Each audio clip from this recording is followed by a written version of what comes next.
Welcome back. Big changes will soon be coming to UW-Green Bay in an effort to adapt to the rapidly changing and financially challenging landscape of higher education. UWGB's chancellor is set to implement forward-thinking changes. Now, he outlined his thinking in this open letter to Northeast Wisconsin, the result of a long internal review and debate on how to change the school's degree and course offerings, its fiscal model, and the perceptions of who is a college student. And we welcome in Chancellor Dr. Michael Alexander from UWGB. Let's do big picture first. Why this letter? Why now? Yeah, I think it's really important at UW Green Bay. We've made a lot of changes, and I'm incredibly proud of the faculty and staff that have joined in those changes. It's what's causing the university to grow like it's grown. It's allowing us to connect more to our community. So I think right now when we see so many factors combining at once, right, whether changes in technology, and changes in regulatory conditions for higher education, differing opinions about higher education from the general population about what it serves and how it can help, this is why now. How much of this is based on the current financial feasibility of the way you are set up? So I think the financial model for regional comprehensives is difficult if not broken. Okay. And so we have taken the approach, right, that we need to make sure that we are creating our own economic reality moving forward.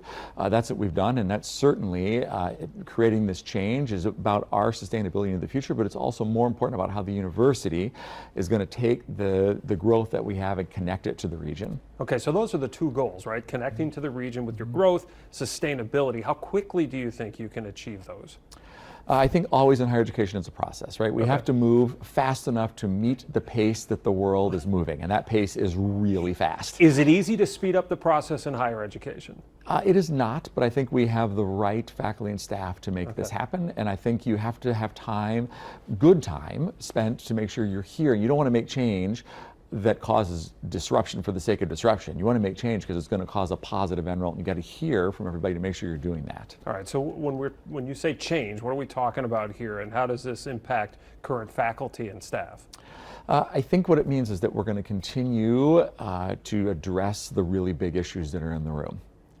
Right, and this is what's important in higher education, right? Is that we look at what are the things that are between a student, right, and how to make sure that student is benefiting from higher education and our region benefiting from having regional comprehensive here in place. Will it change the way they teach, how much they teach, how much they're in the classroom? Will those things look different down the road here? So the faculty always will control what they teach. We hire great faculty for a reason. We trust them to teach in the discipline. What we're asking is to think about how do we make sure that the teaching, the mode of delivery of the teaching, how we're getting students faster into the point where they're learning from a faculty member. It's about shortening the time that a student is interested in continuing education beyond high school and when they actually get in that classroom, whatever form that is, with that faculty member. All right, and one of the things you talk about in your letter, and one of the what-if questions you're posing, what does that classroom look like? What does the degree look like? And we'll get to degrees in just a second. One of the what-if questions you raised was doubling down on the idea that every person is a potential learner, not just those coming out of high school. Is this geared, we go back to the financial model and broken, is this geared towards just boosting enrollment, which would then boost revenue? No, it's about making sure that the region itself is sustainable. Okay.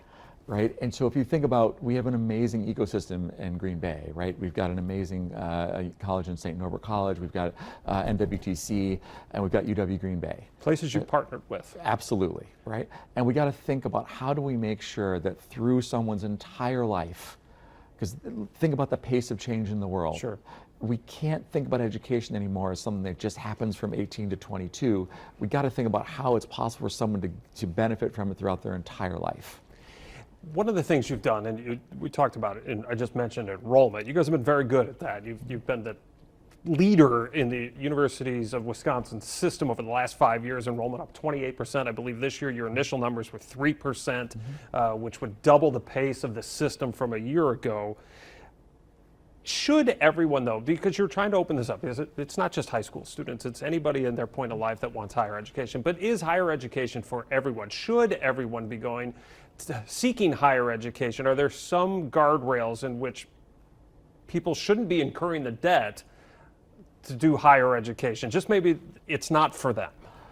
Yeah, so I think those are two issues you're bringing up there. So debt is really important. We have to make sure that education is available in bite-sized chunks, Okay. so that people can avoid going into debt. Massive debt in some cases, right? Not in our case, to be Not clear. yours, but right? in higher education. In higher education as a whole, yes, right? So why do you stay local? Right. You stay local because you're going to get an amazing education. Okay. And it's going to cost you thousands and thousands of dollars less per year to do that. And to your second point, it's for everyone at a certain time in their life for a specific purpose. It could Okay. be, I think we always think in terms of degrees. That But was going to be my next question. What if Okay. somebody just wants a class because they're curious? Doesn't have to be a degree. Okay. Why can't higher education be of value to someone who's just curious, someone who just wants to grow? So, but some people might hear that answer and go, well, that's what the tech colleges systems are for. And yet you've partnered with the tech colleges systems in order for those to move into your university and grab a degree. So are you going to de-emphasize degrees?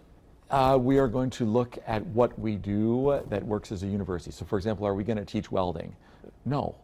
Why? Because we have an amazing Right. technical college here that does that. We're trying to think about how we can do the stuff that complements what's happening in our ecosystem. So I look at all the things that are happening, and I am concerned about many things that I see happening in higher education.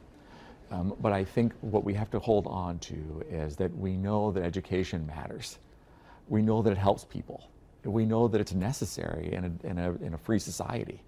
Right? So how do we make sure that we're taking those principles and just meeting people where they're at? Where higher education has fallen down, in my opinion, is that it's not accessible to a lot of people. How do we make it accessible so that people actually feel the value of it? So how quickly do you, we asked about this earlier, but I'm curious when some of these changes might show up for which class, when it starts. Would it be the class of 2026, in the fall of 2026? Could you make these changes that would be so noticeable a year from now? So I think about this in terms of how we've operated over the last 5+ years, right? Think about all the things that we've done over the last 5 years, and we didn't talk about it in terms of like we're going to make this thing happen on this day, right? We introduced an idea to the university. We had internal discussion about whether or not that was going to work and how we can make it work, and then it starts to happen, and that's why we've seen so many changes. I see this process happening in the same way. I think we can see students seeing changes by the fall of 2026, right? And this is why I'm so grateful for our faculty and staff, right? Our faculty and staff were able to have these difficult conversations. These are big issues I'm talking about in that paper, Yeah. right? So these are like the things that we've struggled with in higher education for a long, long time. We're looking at models of how we can do it, and we're trying to figure out what's right for UW Green Bay. All right, well, very interesting stuff coming from UW Green Bay here in the very near future. Chancellor, thanks so much for the time. Yeah, thanks.